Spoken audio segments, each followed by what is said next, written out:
Assalamualaikum warahmatullahi wabarakatuh. Waalaikumsalam warahmatullahi wabarakatuh.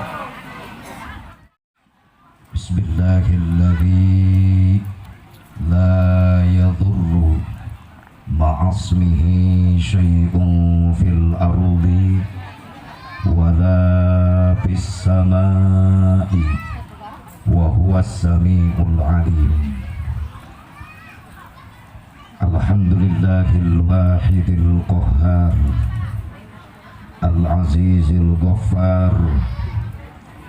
Fasalli ala nuril anwar wa sirril asrar wa tiryaqil aghyar wa miftahi babil yasar. Sayyidina wa maulana Muhammadinil Mukhtar wa alihil athhar wa ashabihil ahyar adada ni'amillahi wa ifdhalih. Asyhadu an la ilaha illallah wahdahu la syarika lah wa asyhadu anna sayyidana Muhammadan abduhu wa rasuluhu la nabiyya ba'dah.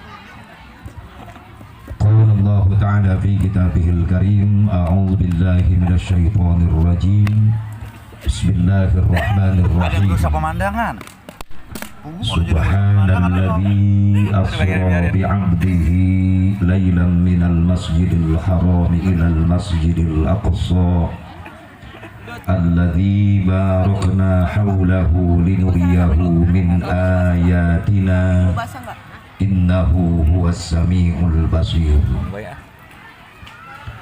Wa qala an-nabiy sallallahu alaihi wasallam,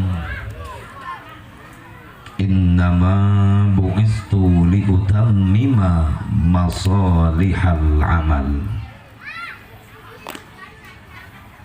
Pengatur waktu, penata acara yang bisa hormati, wabil khusus sahibul bait, segenap para panitia penyelenggara peringatan haul almarhum Ibu naon itu teh, kehalangan genteng, Ibu Winah. Oh, ini ada Ibu Winah binti Syafi'i yang ke-19, juga almarhum Khairul Aris Munandar bin Wanim yang ketiga, sekaligus ingin menyambut Isra Mi'raj supaya tambah barokah. Alhamdulillah, dengan izin Allah kita bisa berkumpul, wasilah sababiyah undangan para panitia. Hakikat izin Allah, mudah-mudahan di pengorbanan para panitia baik harta, tenaga, pikiran jadi tabungan amal soleh. Juga almarhum, almarhumah dijadikan ahli surganya Allah. Wabil khusus para habaib, para alimul ulama, para kiai, guru-guru kita yang semangat hadir di haflah mubarakah yang sangat saya hormati. Mudah-mudahan doakan para habaib, para ulama, para kiai dipanjangkan umurnya oleh Allah Subhanahu wa ta'ala, dibarokahkan ilmunya, dibarokahkan rizkinya, dan insya Allah beliau-beliaulah para habaib dzurriyyah Rasulullah SAW yang akan memegang tambuk kepemimpinan nanti setelah Rasulullah, setelah para sahabat. Beliau akan ada di depan kita di yaumil mahsyar untuk memberikan syafaahnya kepada kita semuanya. Amin. Mudah-mudahan kita ada di belakangnya nanti. Amin ya Allah ya Rabbal. Bu, coba dengerin saya Bu ngomong Bu. Ya iya. Ngocet melulu dari tadi lu. Susah ngadepin ibu-ibu, Masya Allah. Jujur bukan muji di depan ibu, urusan pengajian ibu-ibu itu paling semangat.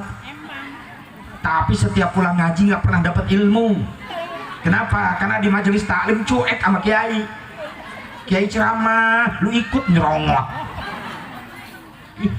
Nah nggak bepekan karena sumut kata ibu-ibu. Bu, dengerin. Lemparin jeruk terus cuek aja, gua nggak pernah dipikirin. Dari tadi kayak makan lu mah.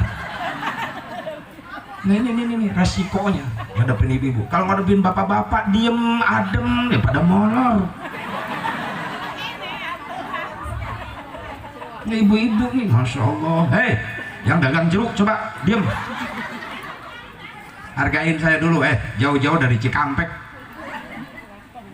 Tolong fokus dulu pengajian bu. Look at me, you and me, look-lookan. Lihat sini, fokus. Lihat jeruk, lihat muka gua. Muka gua diakurin sama jeruk. Ya amit-amit ibu-ibu. Gua nggak lama-lama udah dah, daripada cuekin sama ibu-ibu gini. Diam, coba diam, supaya pulang dapat ilmu. Ya. Hadirin hadirat rahimakumullah. Sewot saya nih. Pengaruh kebuli barusan.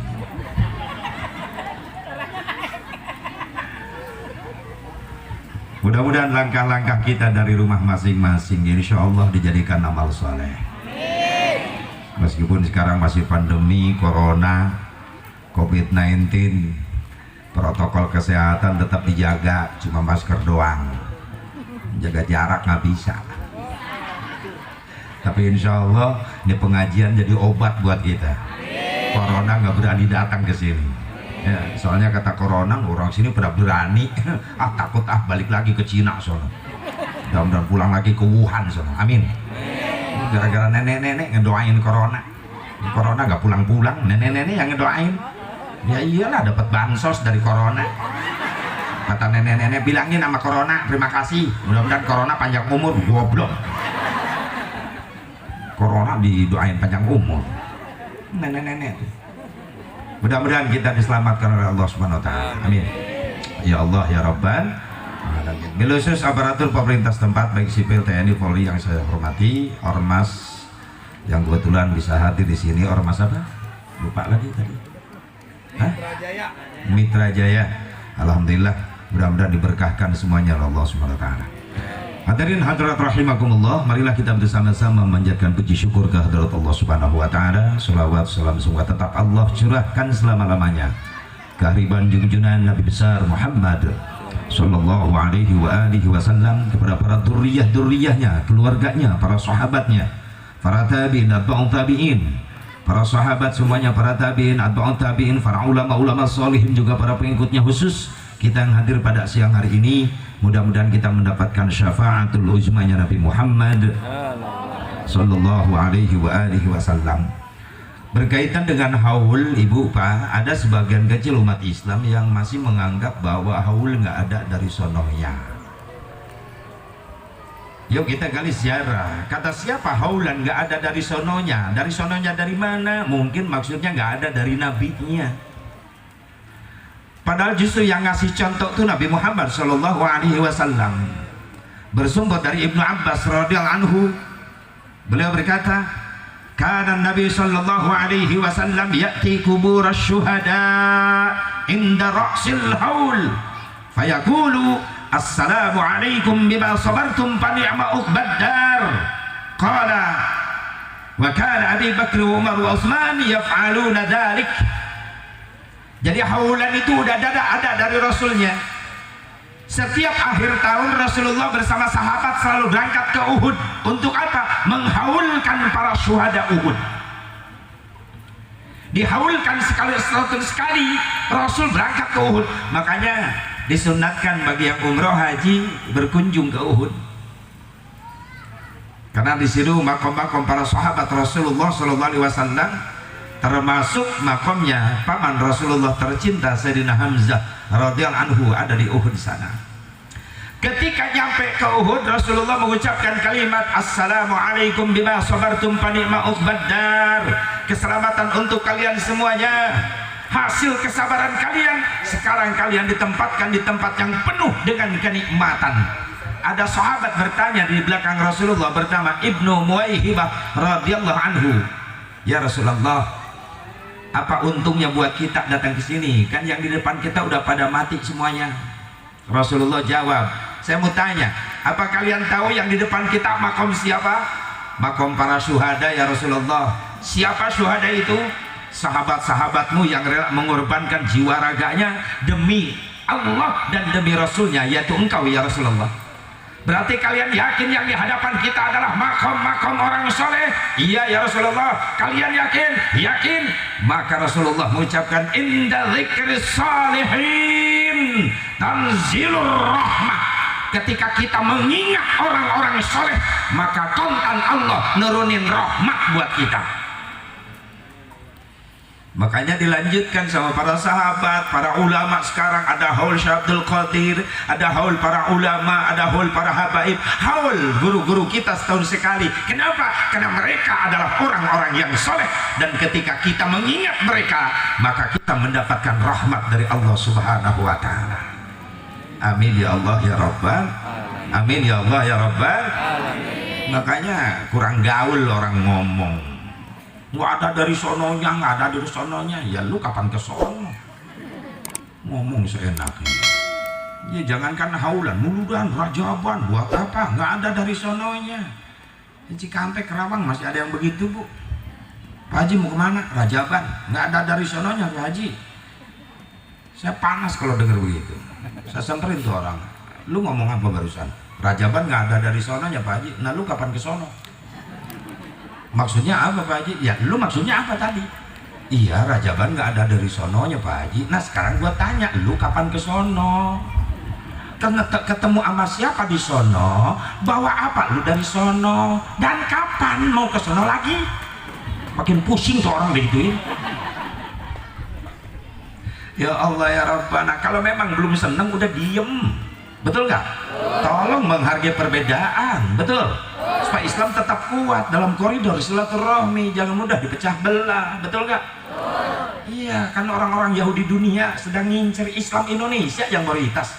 Karena mereka takut kalau Islam mayoritas di dunia terbesar ada di Indonesia bersatu, maka saya yakin Islam Indonesia akan menjadi satu kekuatan yang tidak bisa dikalahkan. Amin. Ya Allah ya Rabbal. Ya kadang-kadang mereka memakai pelornya orang Islam juga, suruh benci sama Islam, betul? Suruh benci sama ulama-ulama Allah, suruh benci sama duriyah Rasulullah. Akibatnya apa? Ini bencana. Kalau mau tahu, gara-gara orang banyak benci ulama-ulama soleh, ulama-ulama yang istiqomah, nah bencana turun. Ada yang ngondang emang bencana ini. Kalau udah turun semuanya kebagian. Gua aja kebagian, pesantren kebanjiran kemarin. Lu ketawa, puas, lu puas. Amit orang kemusibahan lu ketawa. Nah gitu dong, innalillahi wa inna ilaihi raji'un. Nyumbang kagak lu ketawain lagi. Nyesel gua kesini. Ya Allah, 3 hari Bu, santri ngungsi dulu. Akhir masuk ke Kobong. Sampai viral videonya kemana-mana, pesantren Haji Mubarok kebanjiran. Ada yang kekat tangan jempol gini, Masya Allah, ini muas-muasin gua nih. Astagfirullahaladzim. Ya iyalah, kalau datang bencana teguran semua kebagian, betul gak? Satu makanan gak semua kena getahnya, betul? Maaf, Allah bukan gak mampu ngancurin Indonesia sekaligus, Allah mampu. Lihat peta denah Indonesia, lautan sama daratan, masih luas lautan. Kalau air laut dinaikin sama Allah, hilang pulau Indonesia semuanya. Mampu Allah ngerjain semuanya, betul? Tapi kenapa dituntut? Yang banjir blok-blokan. Kenapa Cikampek, Kerawang? Di sini kagak. Diam. Tsunami, blok-blokan, nggak semuanya terjadi, betul?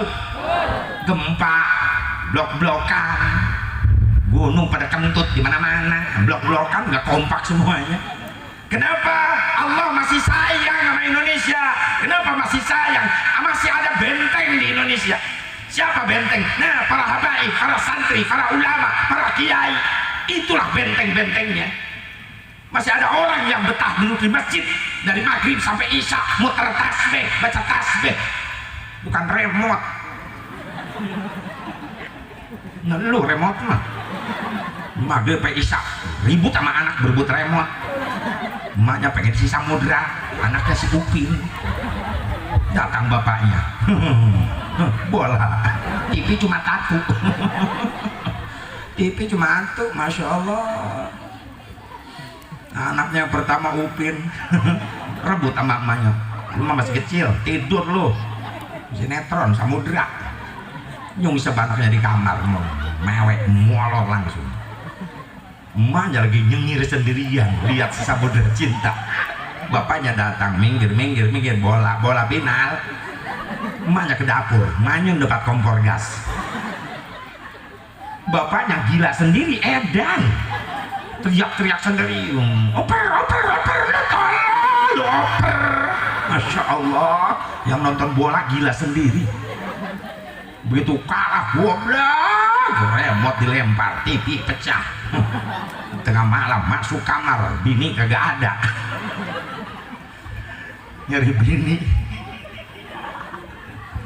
Nyari bini langsung ke dapur, bininya masih ada, manyun depan kompor gas. Langsung PDKT sama bininya, ya aduannya kalah. Melampiasnya kan ke bini. Kamar masuk. Masuk, kata bininya, "Napa sih?" "Bete." "Apa bete?" "Butuh tindihan." Diam, yang gak ngerti diam. Udah dah, jangan dilanjutin. Masih ada nenek-nenek. Takut bangkit kembali nenek-nenek. Masya Allah, udah hancur semuanya keluarga gara-gara TV. Betul gak Bu?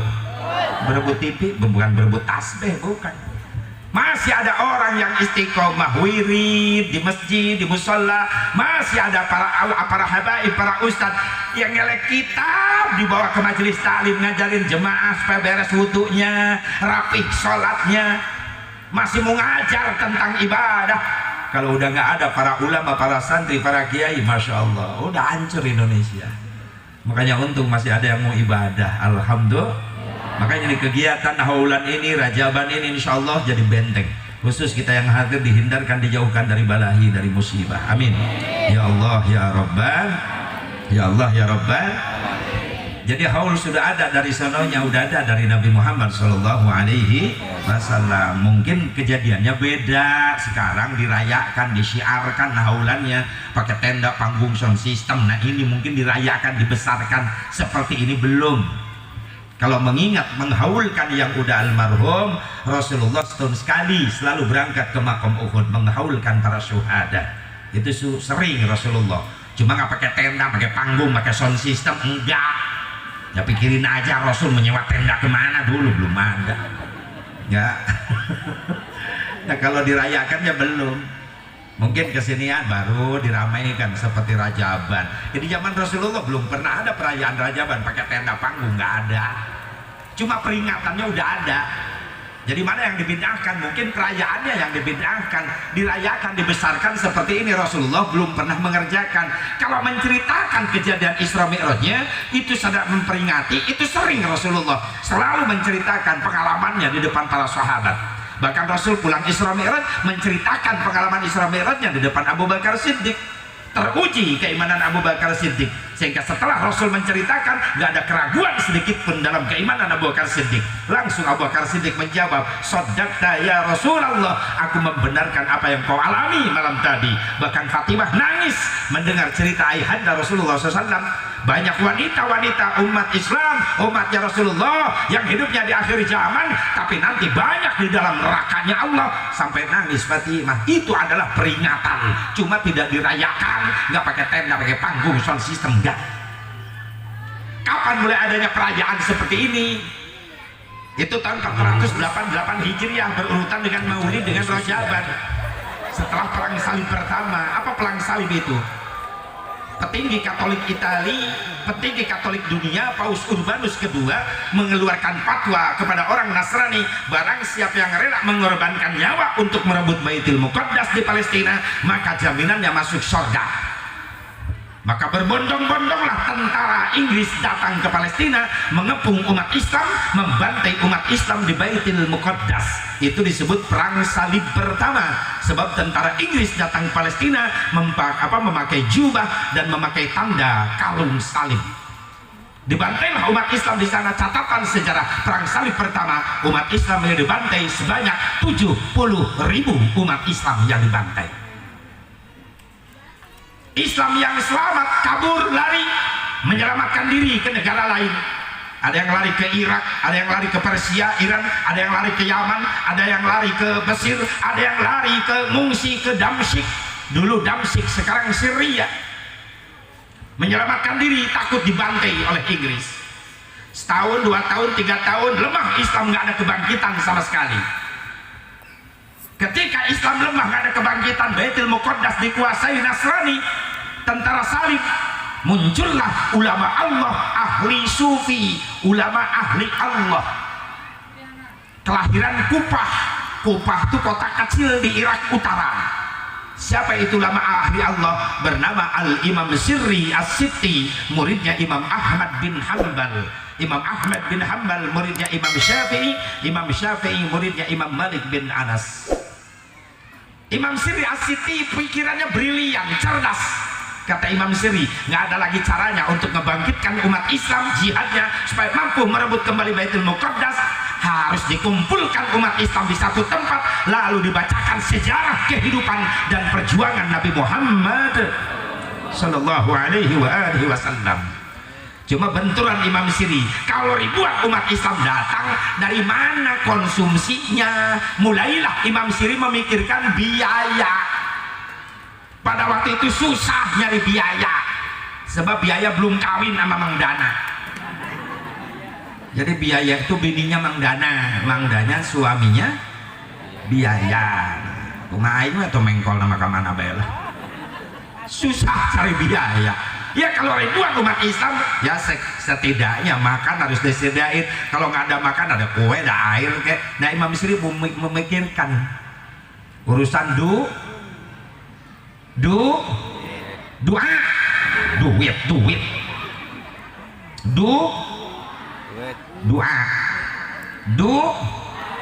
udah gini duit, kalau gini doa. Iya kita juga butuh ini doa, yang gini tangannya begini doa, kita butuh yang ketukar butuh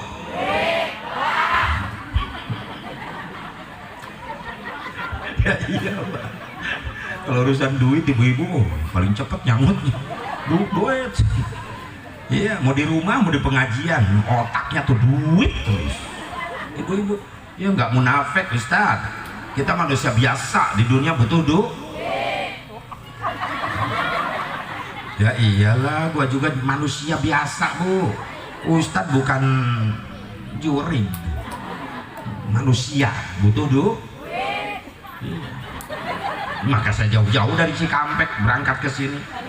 Ya daripada saya di rumah pusing kepala mikir-mikir banyak ulang-ulang hutang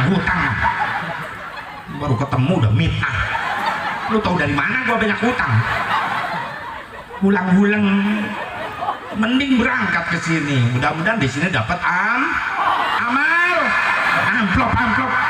Sok tahu lah. Ini pikiran ibu-ibu Masya Allah ngeres banget urusan duit. Amal, amplop. Nanti gua pulang ceramah dari sini ke rumah, pulang bawa doa. Astagfirullahaladzim. Nah, udah gua ngikut aja dah. Ya Allah ya Rabbana. Akhirnya Imam Sirri mengeluarkan fatwa pertama yang diadakan perayaan Maulid dulu, baru Rajab. Ini urutannya, Maulid dulu pertama diadakan oleh Imam Sirri. Barang siapa yang bermaksud membacakan Maulid Nabi, mengadakan peringatan Maulid Nabi, maka jaminannya akan masuk surganya Allah. Kata Imam Sirri, muridnya nanya, ya Syekh, apa argumentasinya? Orang adain mauludan dapat taman surga, masuk surganya Allah, argumentasinya apa? Dijawab Imam Sirri, li'annahu ma qasada dhalikal mabadi illa limahabbatihi sallallahu alaihi wasallam. Gak mungkin umat Islam rela ngorbanin harta, tenaga pikiran buat muludan, buat rajaban, kecuali tertanam di hati umat Islam yang muludan, yang rajaban, rasa cinta kepada Nabi Muhammad sallallahu alaihi wasallam. Didengar oleh Raja Irbil. Pada waktu itu Irbil kota ketiga terbesar setelah Baghdad, Basrah, Irbil. Di Irbil dipimpin oleh salah seorang raja kaya raya. bernama Abi Sa'id Kaukabari bin Zainuddin bin Ali bin Baktikin. Menurut Syekh Jalaluddin As-Suyuti, Abi Sa'id Kaukabari bin Zainuddin bin Ali bin Baktikin itulah nama asli dari Syekh Malik Mudaffar. Jadi nama asli Syekh Malik Mudaffar adalah Abi Sa'id Kaukabari bin Zainuddin bin Ali bin Baktikin. Dipanggil Imam Siri, ya Syekh, ini fatwamu. Iya, maksudnya apa? Buat membangkitkan Islam. Untuk apa? Merebut kembali Baitul Muqaddas. Maka kita ngadain muludan, ngadain rajaban. Kata raja itu, ya jadiin, udah jadiin. Biayanya dari mana? Untuk apa? Iya, jemaah pasti ribuan yang datang, makanan kita harus sediain buat jemaah yang datang. Kata raja, saya yang tanggung semuanya. Sekali juragan maulid, belum rojab, maulid dulu, itu raja nyembelih untanya 500 unta, nyembelih kambingnya 5.000 kambing, 10.000 ayam. Raja muludan 500 unta. Nah kita boro-boro nyumbang untanya kagak ada, ayam satu aja diumpetin, takut ketemu sama panitia. Panitianya berang-berang, cari panitia. Subhanallah. Insya Allah dibanyak berkorban buat muludan rajaban, jadi saksi di yaumil mahsyar nanti. Amin ya Allah ya Rabbal, ya Allah ya Rabbal. Maka diadakanlah perayaan maulid, nyambung Isra Mi'raj, bangkit Islam dari situ, akhirnya nyambung kemana-mana. Pengen ngadain muludan rajaban, sampailah ke Damsyik, muncullah panglima perang Islam di Damsyik menjadi panitia maulid dan Isra Mi'raj. Siapa? Syekh Nuruddin Zanji. Nyampailah ke Mesir, Salahuddin Al-Ayyubi juga mengadakan. Jelas menandakan anak-anak yang soleh, keturunan-keturunan yang soleh yang tidak melupakan jerih payah orang tuanya. Betul? Iyalah, ini yang menyelenggarakan kan keturunan-keturunannya almarhumah, tidak melupakan. Meskipun beliau sudah menghadap Allah Subhanahu wa Ta'ala, tapi mereka almarhum punya jasa buat saudara-saudaranya. Ingin menjadi orang yang baik. Bagaimana orang yang baik? Orang yang baik itu orang yang pandai berbuat jasa kepada orang lain, bukan orang yang pintar memakan jasa orang lain. Betul nggak? Orang baik adalah orang yang pandai berbuat jasa kepada orang lain, bukan orang yang pintar memakan jasa orang lain. Berbuat jasa nih. Keluarga besar di sini buat jasa. Buat siapa? Buat almarhum. Habib, masya Allah. Dan panjang umur, sehat walafiat. Amin. Jemaah membutuhkan semuanya. Mudah-mudahan diberkahkan Allah. Amin ya Allah ya Rabbal Alamin. Berkah kita Bu ya siang ini. Ya Allah bisa kumpul dengan dzurriyyah Rasulullah sallallahu alaihi wasallam. Bu, lihat saya lagi sini Bu.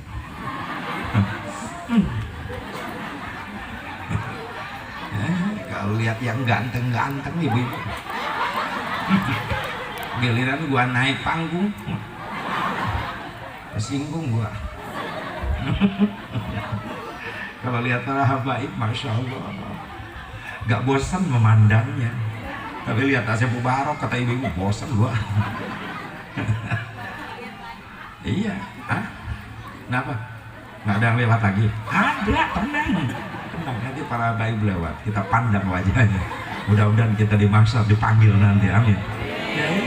Ya Allah ya Rabbal.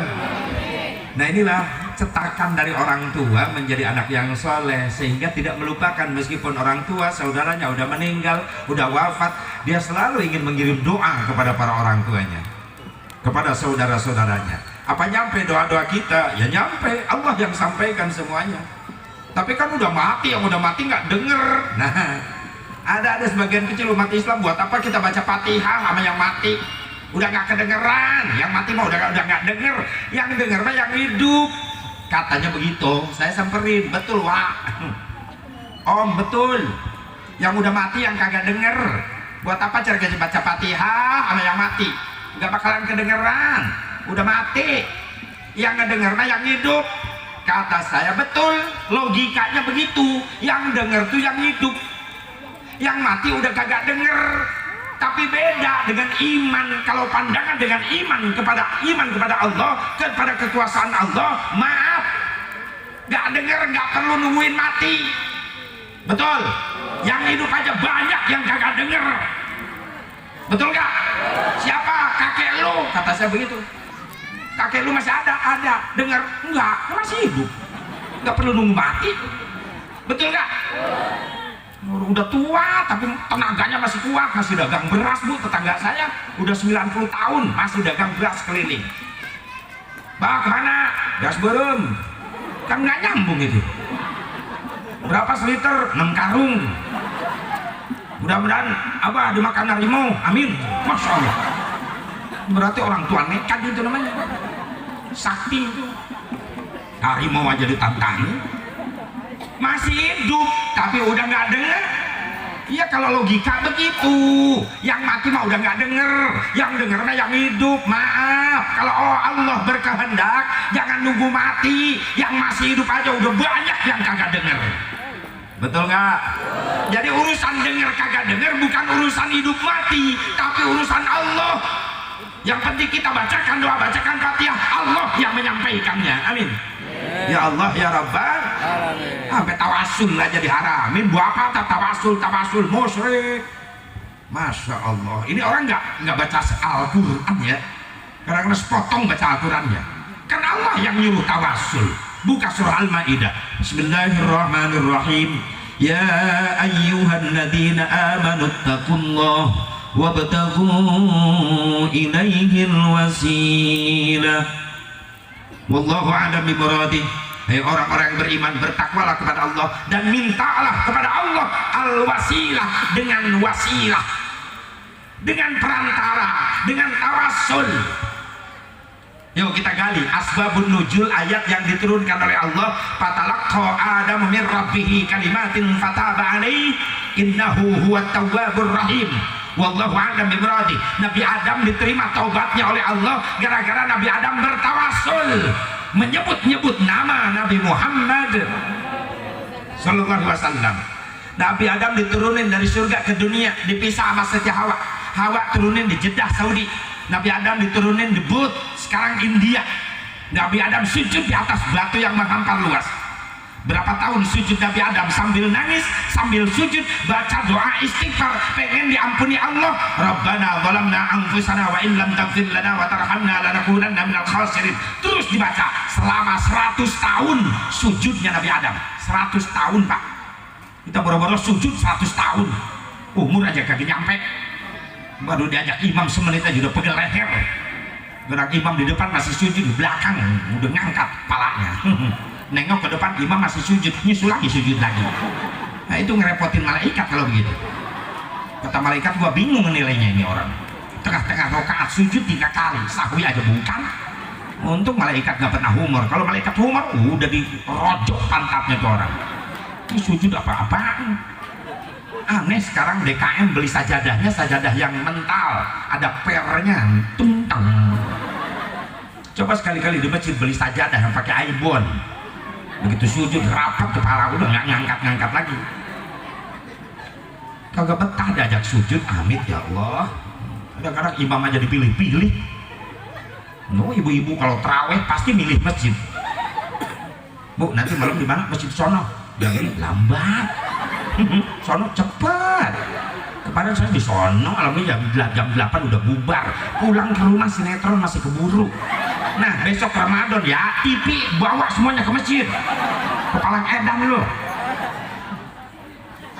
Masya Allah. Diajak khusyuk kagak pernah betah, pengennya imam rally saja. Kadang-kadang itu merebotnya tuh, kadang-kadang Bilalnya ngompor-ngomporin imam terawih. Masya Allah, udah baca sholawat apa ngepung bangsat ya. Udah kacau bener, dari awalnya udah kacau ya, imam langsung stres. Allah. Tapi laku tuh imam begituan. Bubar terawih nenek-nenek 15 pada pingsan, yang 7 muntah, yang 6 nilep lehernya semua. Harus dibawa ke bengkel las. Masya Allah, Masya Allah. Bu, Nabi Adam sujud 100 tahun nangis. Lama-lama penasaran, Nabi Adam sujud begitu lama tapi belum ada jawaban dari Allah. Nabi Adam bangun dari sujudnya, lalu wajahnya diangkat melihat ke langit. Kaget Nabi Adam, di langit ada kalimat begitu indah, digulung dengan cahaya-cahaya kemuliaan, la ilaha illallah Muhammadur Rasulullah. Protes Nabi Adam, ya Rabbi, gak sembarangan Muhammad itu adalah ada di samping namamu, kecuali Muhammad adalah makhlukmu yang paling mulia. Siapa itu Muhammad ya Allah? Allah jawab, ismun min asma'i auladik. Adam, ini Muhammad nama calon putra turunanmu. Manusia ya Allah? Iya, mulia banget, belum digelar ke dunia namanya udah disiapin. Allah jelasin, inilah manusia yang paling aku cintai. Maka Allah nyuruh Nabi Adam, ya Adam, ud'uni bihaqqihi qad ghafartu lak walaula Muhammadin ma khalaqtuk. Adam, mintalah kepadaku dengan haknya Muhammad, maka aku ampunkan kehilafanmu. Karena kalau aku nggak menciptakan Muhammad, maka aku tidak akan menciptakanmu. Itulah secara tidak langsung asal muasal adanya perintah tawassul. Allah yang nyuruh, Nabi Adam yang pertama tawassul. Bagaimana kata Nabi Adam? Ya Rabbi, inni atawassalu bihadzal walad antaghfir li hadzal walid. Ya Allah, aku bertawassul dengan hak putraku yang bernama Muhammad, ampunkan aku bapaknya.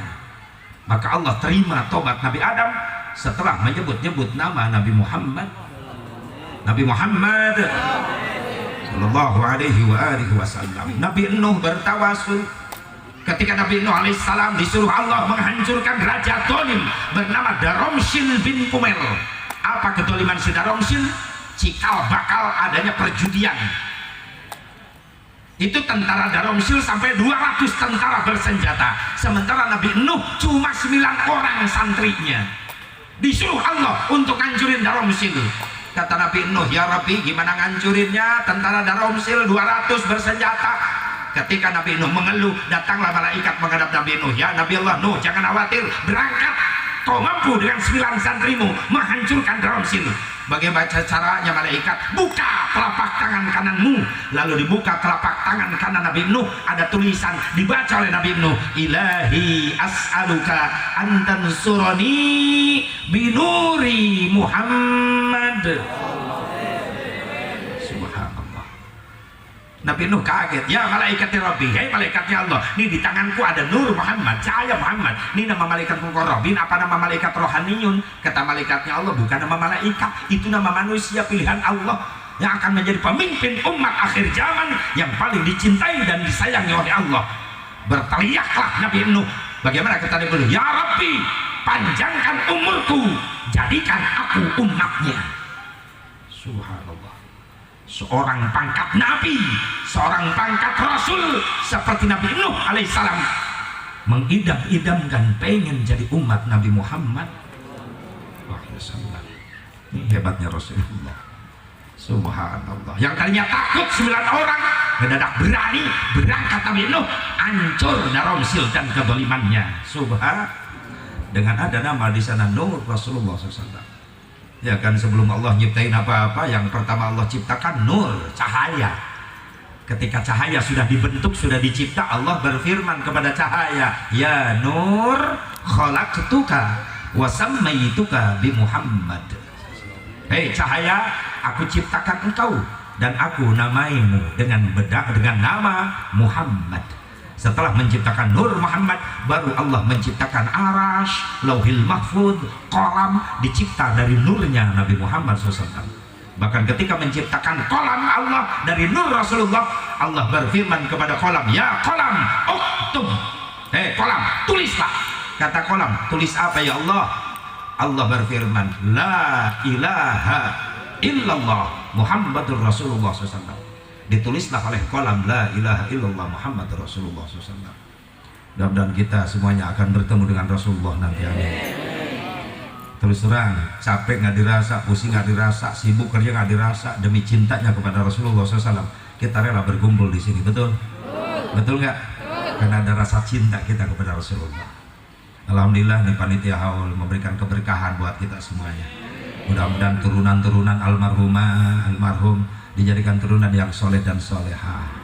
Bukti kesolehannya setiap tahun tidak melupakan beliau. dihaulkan terus, diingat terus. Yakinlah bahwa beliau yang sudah meninggal adalah orang-orang yang soleh dan soleha. Mudah-mudahan kita mengingat orang soleh, kita pun mendapatkan rahmat dari Allah Subhanahu wa Ta'ala. Amin ya Allah ya Rabbal, amin ya Allah ya Rabbal. Mudah-mudahan ada manfaatnya. Itu saya yang saya sampaikan. Dan guru sholat, saya langsung ke Balaraja, Bu. Ya, kebetulan sebenarnya ini jadwalnya malam tadi harusnya. Ya, Balaraja Banten. Ya harusnya jadwal di sini tuh malam tadi. Panitia langsung mendadak ngabarinnya pindah ke siang. Yang capek-capek tadi. Kalau malam kan enak tadi, nggak diizinin. Untuk di sana diizinin nih Balaraja. Besok pulang Balaraja langsung ke Serang, Banten. Masih diizinin, alhamdulillah. Pulang dari Serang, nah malam Senin, malam Selasanya Brunei Darussalam. Kalau ada yang ngundang, udah diam dulu, dengerin dulu. Kalau gua belum beres ngomong, kalau ada yang ngundang. Ya kalau kagak ada, gua molor aja di rumah. Buat apa ke Brunei kalau ada yang kenal ya kita ambil. Mador nyasar ke sono. Yang penting itu aja dah. Udah waktu. Mudah-mudahan panjang umur, sehat walafiat, tetap protokol kesehatan dijaga. Apa protokol kesehatannya? Doa terus, doa itu protokol kesehatan. Ya, sholawat tibil kulubnya terus dibaca. Amin. Ya Allah ya Rabbal. Teman saya juga ada yang di petugas Covid ada, Bu, selalu ngingetin saya. Ya, awas. Masker pakai, cuci tangan. Gua mah tiap hari cuci tangan, wudu cuci tangan. Masker pakai, rusak yang kemarin. Udah BH bini gua dipotong jadi masker. Daripada beli kemana-mana, yang ada dimanfaatin. Udah sama bini, Neng, putusin tuh tali BH buat apa sebelah pakai masker, adem banget. Jaga jarak ya. Ya iyalah, gua mah gak perlu dikasih tahu. Gua ceramah jaga jarak. Nggak pernah gua ceramah di tengah ibu-ibu nyelip, nggak pernah. Gua jaga jarak, betul nggak? Kata teman saya yang di Covid, beres Covid, ya jangan di pengajian aja jaga jarak, di rumah jaga jarak katanya. Maksudnya ya sama anak istri. Kalau sama anak gua bisa jaga jarak, kalau sama bini gua gak bisa. Sama bini jaga jarak, masya Allah, kapan gua punya anak? Emang yang gua pakai remote apa? Jaga jarak. Sini jaga jarak, alhamdulillah. Berapa meter?